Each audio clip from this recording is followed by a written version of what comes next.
estar 100% recuperado depois, né, do que aconteceu semana passada.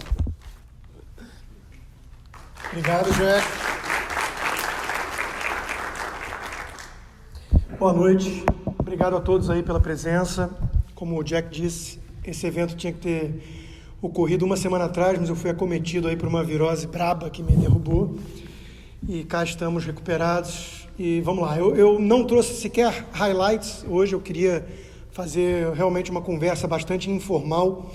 Eu produzo muito conteúdo, tem muita coisa minha, muita palestra, texto, vídeo disponível nas redes sociais, então eu acho que é melhor valorizar a presença de vocês para uma coisa mais informal, um bate-papo, alguns pensamentos altos e depois abrir para uma conversa, para perguntas.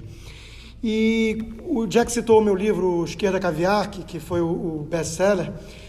O livro Esquerda Caviar, o maior capítulo disparado era justamente sobre o ódio a Israel. Era um capítulo tão grande que o editor reclamou e teve que desmembrar em 2 e virou um apêndice sobre islamofobia depois. E eu me vejo como um aliado, um amigo de Israel de longa data, né, e do povo judeu em geral. E é muito simples, e ao longo da minha explanação vai ficar muito evidente o motivo disso, né? E se tivesse que resumir em uma expressão, uma palavra seria justiça, e uma expressão seria um senso de clareza moral.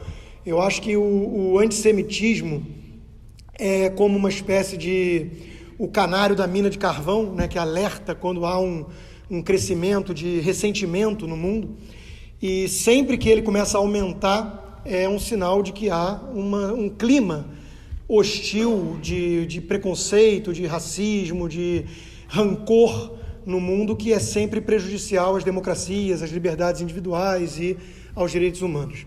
Então, eu vejo esse antissemitismo crescendo nos últimos anos de forma preocupante. Vamos falar um pouquinho disso, vamos falar também de esquerda e direita, acho que não dá para fugir disso, eu sou associado ao pensamento de direita, uma direita liberal, com viés conservador, e eu vou tentar argumentar aqui com os senhores e senhoras por que, no caso americano em particular, mas isso é mais genérico, por que a esquerda se tornou hoje uma grande inimiga de Israel e por que isso tem sido tão preocupante, né? Porque historicamente não era.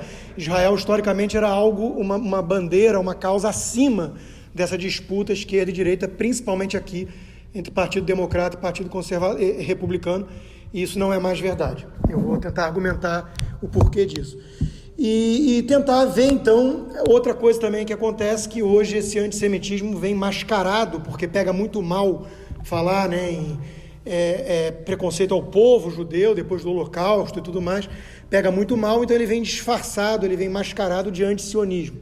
Então, hoje ninguém se diz o povo judeu, mas eu sou apenas contra o Estado de Israel e tudo mais. É legítimo, é totalmente aceitável você ter críticas ao governo de Israel. Isso é algo bem diferente do que a gente vê como movimentação por trás de campanhas de boicote e essa narrativa toda que, no fundo, mascara o antissemitismo com esse antisionismo que não reconhece o direito da única nação, né, judaica existir. É o único povo, única nação que colocam em xeque o direito de existência contra todas as outras. Sendo que, como o Jack já citou, a única democracia pujante, próspera, que resguarda e protege direitos de minorias no Oriente Médio, né? Aliás, completou 71 anos com 9 milhões de cidadãos, 75% mais ou menos judeus, os outros 25% minorias, né, árabes, e 4 e pouco por cento outras minorias, sendo que ocupam mais de 10% das cadeiras do Knesset, do parlamento israelense, e por aí vai, né? Tel Aviv tem uma das maiores passeatas LGBT do mundo. Então, quando você coloca tudo isso em destaque e aí junta isso com o ataque que Israel recebe no mundo inteiro, por exemplo, com mais de 30% das moções da ONU, né, cujo grupo de direitos humanos tem países como Líbia, Arábia Saudita, pessoas que nunca respeitaram direitos humanos. Mais de 30% das moções da ONU, dos direitos humanos da ONU, vão contra o pequeno país do Oriente Médio, que é uma democracia próspera, e liberal, você entende que tem algo muito errado, então, com os critérios de valores desse mundo, né? Então, é mais ou menos disso que eu queria falar hoje, de forma bem resumida. Por que isso está acontecendo, por que eu reajo a isso e por que eu acho tão importante, hoje em dia, a defesa de Israel, né? É um país pequeno, de novo, 9 milhões de habitantes, mas o simbolismo, por exemplo, de uma decisão como aquela, que não foi tomada pelo governo Trump, mas já era uma decisão do Congresso americano há anos, e só Trump teve coragem de colocar em prática, de mover a embaixada do país para a capital, reconhecida como tal pelo próprio país, ou seja, algo evidente, óbvio, nenhum grande mistério, nem polêmica deveria suscitar isso. Esse ato tem um simbolismo muito grande, justamente porque o mundo hoje caminha, como vamos ver, para um ataque desproporcional e totalmente sem sentido ao país Israel. Então eu vou tentar colocar esse antissemitismo disfarçado, repito, de antisionismo, dentro de um conceito mais cultural que eu vejo, maior do que isso, né? Isso é uma parte, é um apêndice relevante, mas é um apêndice de algo muito maior que eu vejo com preocupação, que é o quê? O legado da civilização judaico-cristã, portanto, da civilização ocidental, a nossa, está sob ataque. E isso é o grande divisor de águas que eu vejo hoje, né? Existem basicamente dois grupos. O grupo que olha para o histórico do Ocidente como civilização com respeito e admiração, apesar, obviamente, de todos os defeitos, nenhuma civilização é perfeita, e temos que tomar muito cuidado em fazer análises com o retrospecto, com o benefício do retrospecto, né, em relação ao passado, sem contextualizar coisas terríveis que aconteciam no passado em todas as civilizações, como, por exemplo, escravidão. Então, você tem esse grupo que entende que o legado ocidental, primordialmente falando, é um legado positivo para a humanidade, que nos deixou aí valores como próprios direitos humanos, liberdades individuais, democracias representativas, Estado de Direito, tudo isso que nós temos hoje como garantido, como dado em países como os Estados Unidos, e não deveríamos. Tudo, como dizia Reagan, a liberdade nunca está a mais de uma geração de ser perdida, né? E tem um outro grupo que olha para a trajetória ocidental com desprezo, com desdém, como se fosse uma narrativa de um rastro de opressão terrível do homem branco cristão ou judeu, né? Então nós temos esses dois grandes grupos em disputa pela narrativa, hoje em dia, em disputa pela alma do ser humano, né? E, infelizmente, eu acho que o grupo que está saindo vencedor, pelo menos na mídia mainstream, em Hollywood, nesses meios mais influentes, é, sem dúvida alguma, o grupo que olha com desprezo para o legado ocidental, em vez de olhar com admiração e respeito. Então, por que isso é relevante? Porque o que está sob ataque não é apenas Israel. Israel é muito importante para resgatar aquilo que eu chamei de clareza moral, que é o que está faltando no mundo hoje. Mas o que está sob ataque é maior. O que está sob ataque é a própria civilização ocidental e o seu legado, né? É o próprio conceito, por exemplo, de verdade objetiva, de que existe a possibilidade de diálogo pacífico, porque nós somos seres humanos capazes de raciocinar e argumentar. Tudo isso está em ataque, sob ataque, está em xeque, e vem sendo assim nas últimas décadas, né? Isso tem um histórico, começa, ou pelo menos ganha corpo ali na década de 60, depois com a escola de Frankfurt, a filosofia pós-modernista, toda essa turma que sempre cuspiu no legado da civilização judaico-cristã, e criou-se então uma narrativa, né, que alguns chamaram de Revolução das Vítimas, como o Bruce Bauer, por exemplo, que é um scholar, ou então Marcha das Minorias Oprimidas, que é um termo que eu uso bastante. E qual é o denominador comum disso, né? Por que é tão incoerente quando você olha por que um grupo LGBT faz uma passeata com uma placa contra a islamofobia, sendo que os gays são jogados de telhados no Irã, ou os países dominados pelo Islã não tem nenhum tipo de proteção a essas minorias, né? É gritante a incoerência. Mas por que isso acontece? Por que mulheres que não tem nenhum tipo de respeito ou garantias legais nesses países dominados pela Sharia, pela lei islâmica, fazem passeatas, como por exemplo o movimento Me Too aqui, e convidam pessoas claramente antissemitas para cuspir em Israel, onde Golda Meir já era, né, mulher empoderada, que é o termo que eles gostam de usar, décadas atrás, sendo que nos países, repito, muçulmanos, a mulher não tem nenhuma voz. Então, isso é uma coisa muito estranha à primeira vista. Você olha isso e fala, tem alguma coisa muito errada. E o que é que explica? Qual é a única explicação razoável que eu vejo para esse fenômeno estranho? É justamente o denominador comum que une esses grupos todos que falam em nome de minorias, que é o ódio, o ataque ao homem branco cristão judeu heterossexual. Quer dizer, essa figura passou a representar tudo o que há de terrível na humanidade. Ele é o grande algoz, é o grande vilão que oprime, né, na sociedade patriarcal, machista, racista, preconceituosa, xenófoba do Ocidente. Né? E ele oprime todas as minorias. Então, essa vitimização, essa narrativa que vem predominando no Ocidente, com totalmente o domínio, né, a liderança das esquerdas radicais, numa aliança perversa com a comunidade ligada ao Islã radical, né, ela vem demonizando, então, o legado ocidental, judaico-cristã, representado na figura do homem cristão ou judeu. E aí você vê coisas estranhas, como, por exemplo, o judeu, o povo judeu, que obviamente é minoritário, né, que é historicamente perseguido, que viveu há algumas décadas atrás o Holocausto, a maior tentativa de genocídio da história, né, 6 milhões de mortes. O povo judeu não entra dentro dessa narrativa como vítima. Né? Quando você... E é engraçado que tem uma planilha assim, que você vê que quando tem a vítima e tem o algoz, você tem que ver se encaixa ou não na narrativa. Então, por exemplo, se um transexual mata uma mulher negra, isso dá bug, né, no sistema, porque você não sabe quem colocar como vítima ou não. Mas quando tem um ataque na sinagoga em San Diego, perpetrado por pessoas ligadas aos supremacistas brancos, que são associados à extrema-direita, ou alt-right, né, e, portanto, de forma totalmente equivocada, aos conservadores, isso ganha destaque na imprensa. Então, olha só, tá vendo? Porque eles querem destacar o algoz, não a vítima, o algoz. Os supremacistas brancos, aí eles fazem um elo com o Trump, com tudo mais.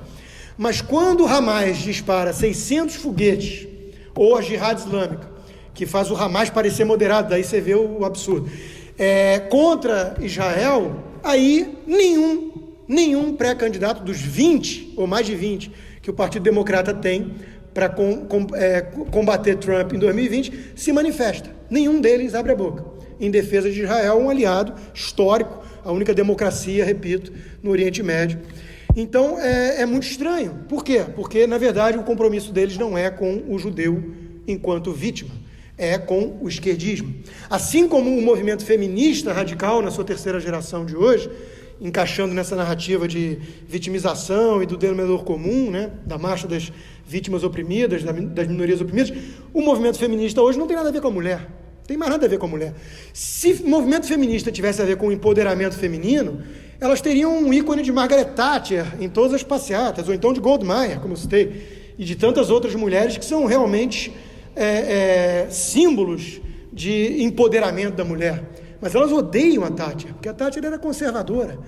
Então, o movimento feminista de hoje não tem nada a ver com a mulher, tem a ver com a esquerda. O movimento racial de hoje não tem nada a ver com o negro. Pergunta se eles gostam de Thomas Sowell, um dos maiores pensadores vivos. Não gostam, porque Thomas Sowell é um conservador. Eles gostam do Black Lives Matter, que faz uma campanha difamatória contra toda a polícia, contra o rule of law, porque adere a essa narrativa de vitimização. Então, todos esses movimentos que, historicamente, começaram com algum tipo de demanda legítima, né? Sufrágio universal, lei Jim Crow, vamos trazer direitos iguais, movimentos civis da década de 60, uma figura como Martin Luther King Jr., né, que tinha um sonho que as pessoas não seriam mais julgadas pela cor da pele, mas pelo caráter. Tudo aquilo que começou de forma legítima, como demanda legítima, foi se perdendo ao longo das últimas décadas, em meio dessa narrativa que, no fundo, tem como alvo comum apenas demonizar o legado ocidental judaico-cristão e atacar os homens heterossexuais, brancos, judeus ou cristãos. É a única explicação que você consegue ter para tanta incoerência. Para uma Ilhan Omar, do Partido Democrata, em 6 semanas fazer 3 declarações claramente antissemitas, e o seu partido, que ainda recebe mais votos em termos proporcionais da comunidade judaica americana do que o republicano, não conseguir sequer escrever uma resolução contrária a ela. Assim começaram, tentando fazer isso, e foi se perdendo por covardia no processo, até escreverem uma resolução contra o preconceito em geral, citando 7 critérios, sendo que o antissemitismo se perdia lá no meio, e o primeiro era a islamofobia. Então, ninguém na imprensa fala em judeofobia, em antissemitismo, mas todo mundo fala em islamofobia. Qualquer crítica que você faça ao Islã, mesmo radical, você é um islamofóbico. Isso é uma forma de proteção do islamismo radical contra qualquer tipo de crítica. Enquanto que se você faz abertamente campanhas difamatórias contra Israel, contra o povo judeu, tudo bem, isso passa batido e é impune na imprensa. Então, a única forma que você consegue encontrar racional de explicar tanto absurdo, tanta coisa louca e incoerente, contraditória, é se você encaixar nessa narrativa que vem dominando a política, né, mundial, não é só americana, das últimas décadas. E por quê? Né? Por que o judeu, então, é tão massacrado e tudo mais? Por que é tão importante a defesa do povo judeu, do legado judaico-cristão e de Israel como nação? Né? Como eu já disse, de forma de passagem, né? O judeu é o canário da mina de carvão. Né? Por quê? E aí vamos falar um pouquinho de teorias conspiratórias. Né? Elas sempre foram muito sedutoras, os protocolos dos sábios de Sião, vocês conhecem bem isso. Por quê? Porque o mundo é um lugar complexo, tem muitos problemas, tem muitos defeitos, tem preconceito, tem miséria, tem desigualdade, tem terrorismo, e aí é muito fácil você pegar e criar um grupo relativamente fácil de se identificar, minoritário, e colocar todas as mazelas do mundo nas costas desse grupo. Né? A teoria conspiratória, ela é sedutora porque ela simplifica um mundo mais complexo do que essa tese simplista, e porque ela também acalenta, né, o coração das pessoas, das figuras mais rancorosas, ressentidas, medíocres, porque deu uma explicação para o seu fracasso. Eu sou o fracassado porque o outro é bem sucedido. Então, são as duas premissas, né? Simplifica um mundo complexo, encontrando um vilão muito identificável e de forma objetiva definido, e ao mesmo tempo você aplaca as angústias de quem de alguma forma precisa se ver diante do espelho com todas as suas imperfeições e problemas. Então você cria esse bode expiatório e com isso você simplificou a compreensão do mundo e explicou o seu relativo fracasso. Economia é um jogo de soma zero, João é pobre porque Pedro é rico. Se Israel e os Estados Unidos são bem-sucedidos, é óbvio que isso é a explicação para Hamas, para a faixa de Gaza ser miserável, para a miséria no mundo e tudo mais. Então, as teorias conspiratórias são muito sedutoras e elas começam a ficar mais aceitáveis e mais fáceis de serem vendidas, justamente num mundo em que o rancor, o ressentimento está em alta. Daí o antissemitismo ser um bom termômetro da questão do rancor, do ressentimento, do preconceito no mundo. Né? Então, Israel, vamos lá, vamos pegar Israel, vamos pegar o povo judeu. Mais ou menos 2% da população americana, 0,2% da população mundial. No livro Civilization, de Neil Ferguson, tem lá uns dados interessantes, eu não vou lembrar de cabeça, mas grosso modo, mais de 20% dos prêmios Nobel, mais de 30% dos Oscars, mais de 40% das medalhas Phelps para economistas até 40 anos de idade. E por aí vai, Grammy Awards, you name it, né? Começa a pensar em tudo que é prêmio, lá está o judeu com 20%, a 30%, a 40% dos prêmios, 0,2% da população mundial.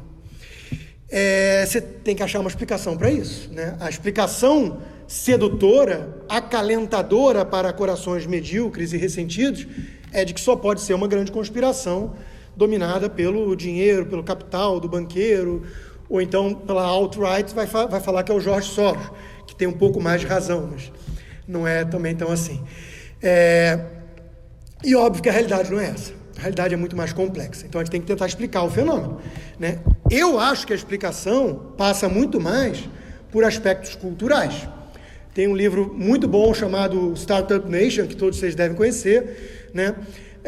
Israel é uma nação empreendedora, é uma nação muito igualitária. Quando eu visitei, eu fiquei muito impressionado com isso.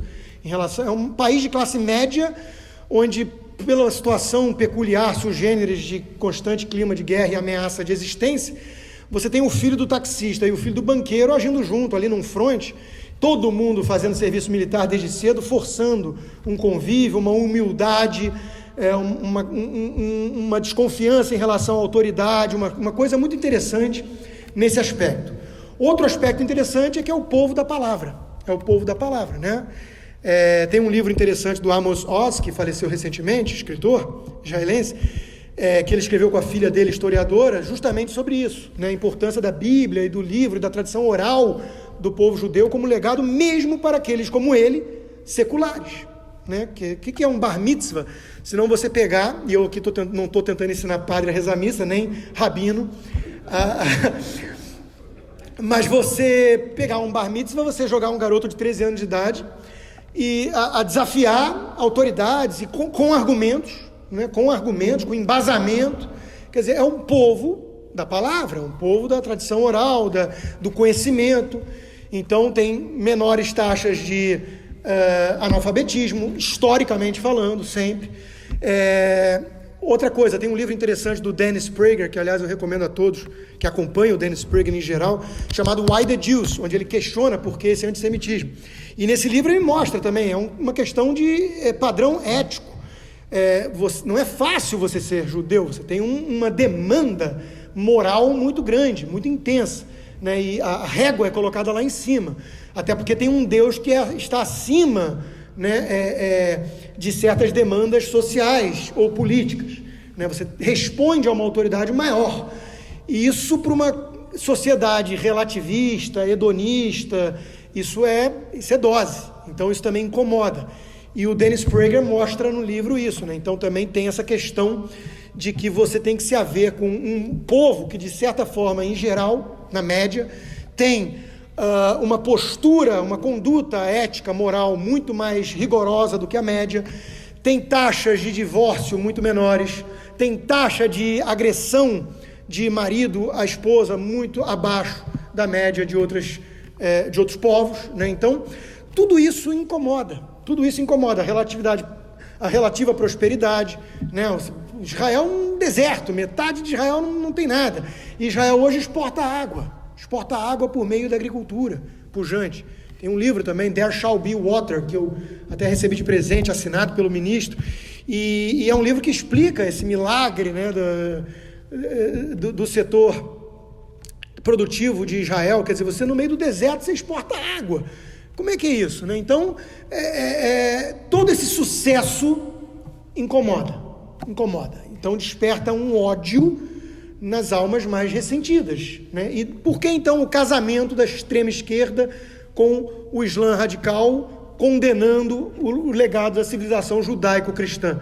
Justamente porque isso aí é um bando de ressentido. Eu chamo o socialismo da ideologia da inveja, né? O que é esse discurso de tirar sempre dos mais ricos para distribuir? Isso é a ideologia da inveja. É tratar a sociedade, as economias, como um jogo de soma zero. Como se não pudéssemos todos melhorarmos de condição de vida em conjunto, que é a história da humanidade, né?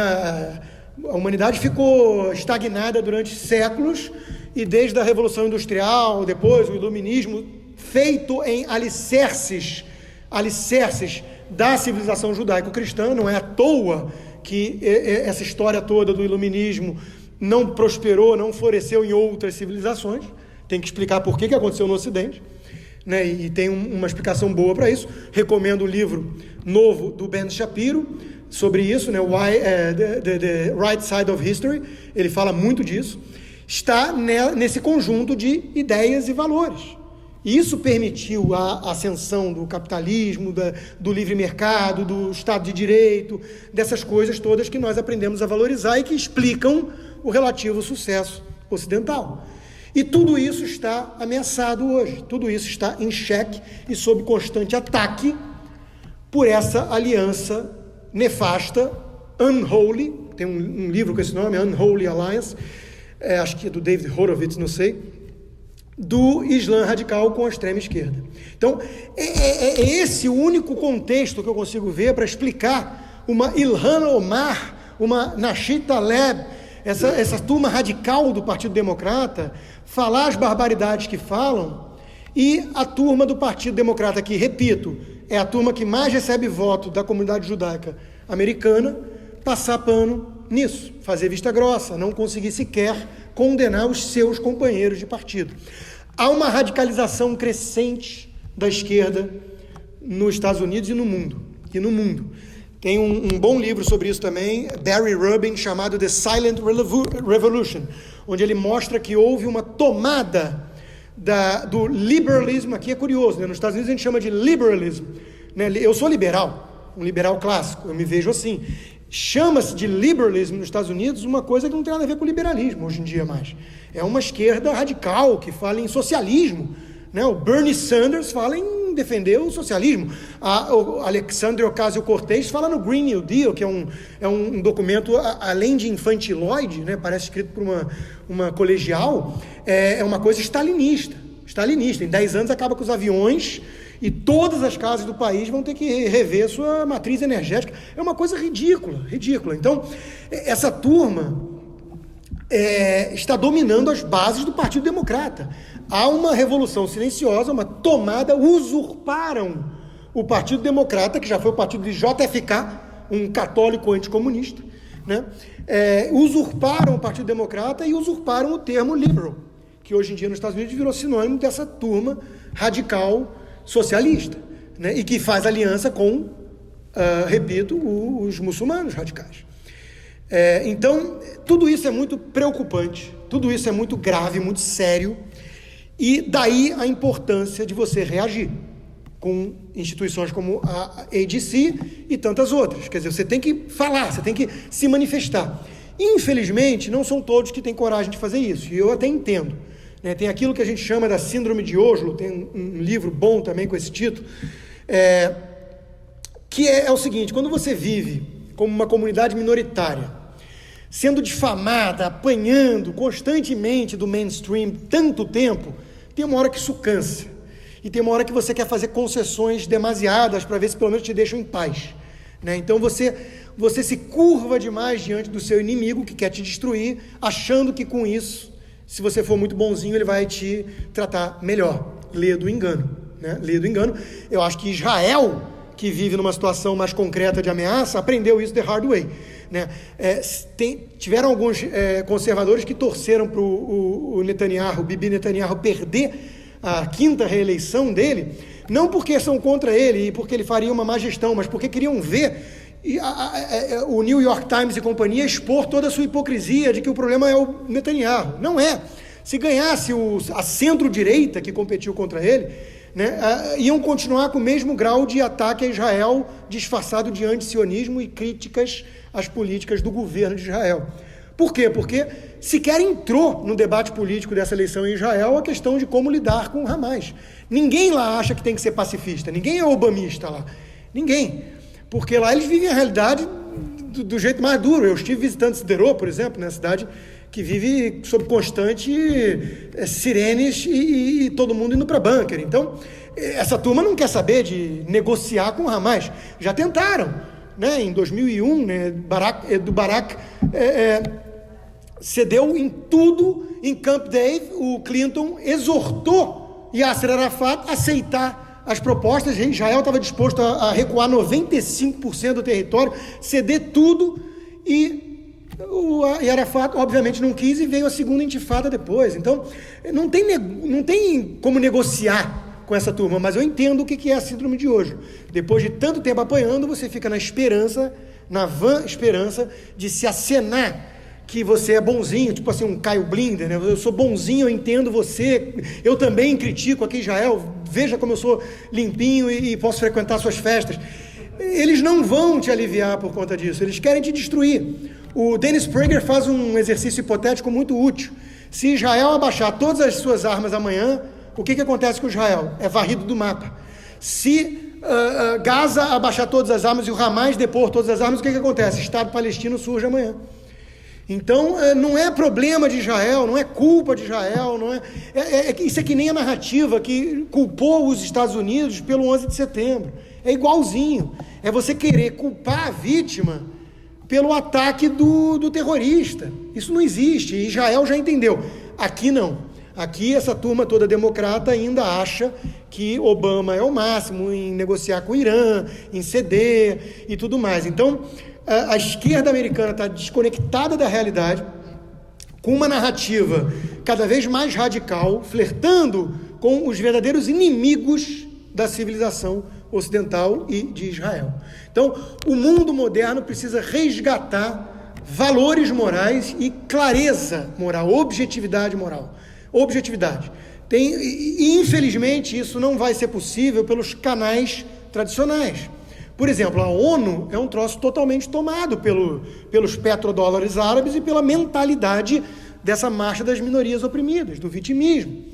A ONU tem um livro de um diplomata israelense, Dor Gold, chamado Tower of Babel, né, a Torre de Babel, onde ele mostra isso. Ele fala, esquece, dali, né, a Nikki Haley fez um excelente trabalho como embaixadora americana lá, apontando o dedo na cara dos hipócritas. Mas não esperem, de onde menos se espera é que não vem nada mesmo, né? Então não esperem milagre da ONU. Vai ter que ser cada um se manifestando, falando, tendo coragem de defender aquilo que merece ser defendido e que é o legado judaico, né? O povo judeu sempre me chamou muita atenção pela sua capacidade de superação apesar das situações de adversidade, né? A visita do Museu do Holocausto é uma coisa comovente em boa parte por conta disso. E é isso que está faltando hoje, está faltando justamente isso, lembrar o seguinte, olha, existe uma campanha toda difamatória, de narrativa midiática contra Israel. Por que Israel, não obstante, prospera, está lá protegendo sua população e tudo mais? Porque eles fazem o que tem que ser feito, eles não ligam muito para a campanha de marketing, talvez seja até um erro, mas eles fazem aquilo que é certo, aquilo que tem que fazer para defender seu povo, inclusive. E isso é interessante porque não há equivalência moral possível entre os dois lados, isso já é um efeito desse relativismo, que é a herança da escola de Frankfurt, dessa filosofia pós-moderna, que é tentar fazer tudo equivalência moral, né? Olha só, quem mira deliberadamente em crianças e quem usa as suas crianças como escudo humano e coloca seu arsenal em escolas e hospitais para maximizar as perdas civis, e isso render manchete de jornal, não está em equivalência moral com quem protege as suas crianças, as crianças do lado inimigo, e faz de tudo para minimizar as perdas com ataques cirúrgicos a terroristas. Qualquer outro país do mundo que vivesse nas mesmas condições que Israel vive, sob constante ataque, já tinha varrido Gaza do mapa, já tinha varrido. Estados Unidos perdeu 2 torres em 11 de setembro, 3 mil pessoas morreram no ataque, invadiu 2 países, acabou com o regime do Talibã no Afeganistão, invadiu o Iraque depois. Imagina se alguém ia tolerar, imagina o que aconteceria nos Estados Unidos se o México ficasse lançando mísseis, foguetes no Texas ou na Califórnia com frequência. Imagina. Então, é uma situação surreal, e é preciso uma resposta. É preciso uma resposta no campo das ideias, e é preciso justamente aqueles que, e não só os judeus, eu repito, eu não sou judeu, obviamente, e me considero um amigo do povo judeu e de Israel por uma questão de justiça e senso de clareza moral. Qualquer pessoa que tenha bom senso pode perceber isso hoje. Israel merece ser defendido contra esse ataque difamatório injusto, justamente porque o que está em jogo é, inclusive, muito maior. Mereceria ser defendido por si só, né? Mas algo muito maior está em jogo, ainda que você queira falar, então, apelar ao egoísmo dos não-judeus. É fundamental que eles entendam o seguinte, aquele poema do pastor alemão Niemöller, na época do nazismo, né? Primeiro vieram pegar os comunistas, eu não sou comunista, não fiz nada. Depois vieram pegar os sindicalistas, eu não sou sindicalista, não fiz nada. Depois vieram pegar os ciganos, eu não sou cigano, não fiz nada. Quando vieram me pegar, já não tinha ninguém mais para escutar minha voz e reagir. Então, Israel e o povo judeu é análogo ao canário da mina de carvão.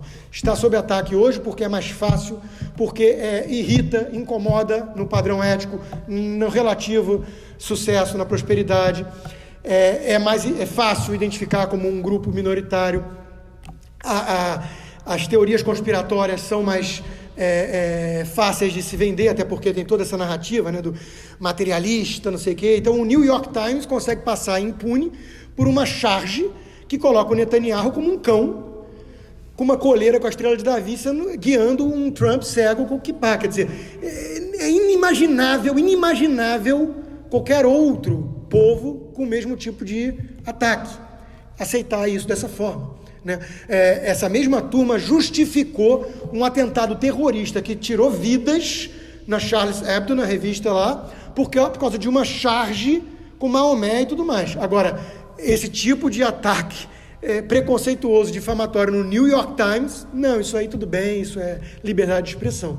Então, é preciso reagir, é preciso stand up for Israel, né? Porque está sob ataque.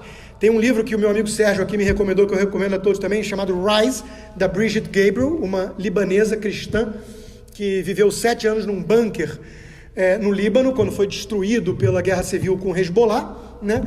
E ela entende, porque ela veio para os Estados Unidos como imigrante, casou, é cidadã americana hoje, ela entende o que está em jogo. E ela fica nervosa justamente com essa apatia, com essa passividade de quem take for granted aquilo que não deveria ser take for granted, porque está sempre sob ameaça. O povo judeu acho que deveria saber isso melhor que qualquer outro. Então, o livro dela, Rise, é um chamado à ação. Inclusive ela tem uma ONG chamada Act for America, que é exatamente isso, você resgatar valores morais que fizeram da nossa civilização ocidental judaico-cristã aquilo que ela é hoje, e não é pouca coisa. O que nós vemos nessa geração millennium, nessa geração mimizenta, né, é justamente uma coisa chamada ingratidão. Nasceram na época com maior liberdade e prosperidade da história da humanidade e cospem no legado de tudo aquilo que fez isso possível. Acham que podem massacrar os valores da família tradicional, de perseverança, sacrifícios, tudo aquilo que faz o tecido social das comunidades, né?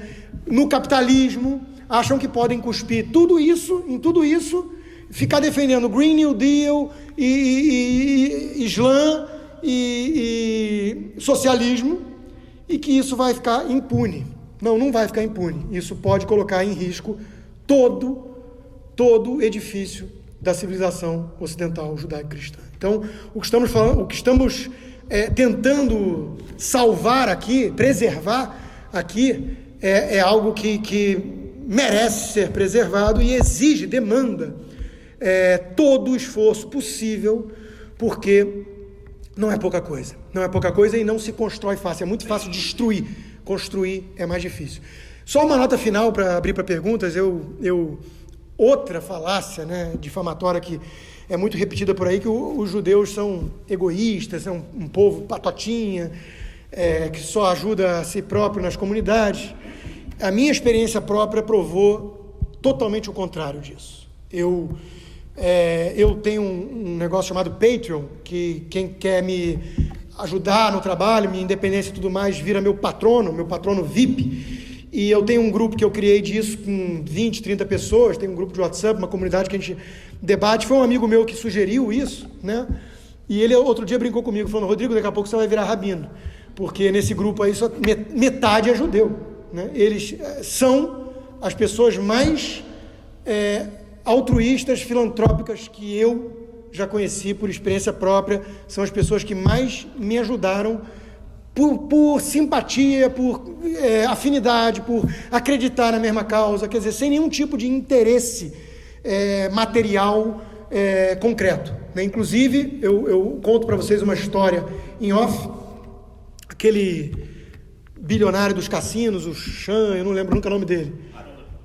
Ele teve uma reunião com o presidente Bolsonaro ainda em campanha, e o Paulo Guedes, que foi meu chefe durante 6 anos, participou dessa reunião, petit comitê, ele e a esposa, Paulo Guedes e Bolsonaro. E ele falou muito de cassino, de turismo, de Rio de Janeiro, não sei o quê, e depois a esposa pediu a palavra e falou assim: olha, tudo que o meu marido prometer ajudar na sua campanha, eu dou em dobro se você abraçar uma única causa, a causa de Israel.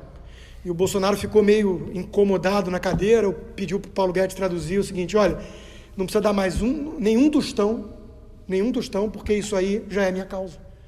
Então, de fato, eu tenho muitas críticas ao presidente Bolsonaro, muitas críticas, assim como eu tenho ao presidente Trump, muitas críticas, mas nesse mundo de extrema esquerda falando em nome do liberalismo, com todo esse relativismo moral, se associando ao capeta, ao Islã radical, para demonizar todo o legado da civilização judaico-cristã, nesse mundo de perda de clareza moral, um Bolsonaro da vida que fala em defesa de Israel porque realmente acredita nisso, e um Trump da vida que fala e faz o que fez em relação à embaixada, acho que no mínimo, merecem algum crédito. É isso, obrigado a vocês e vamos abrir para a pergunta.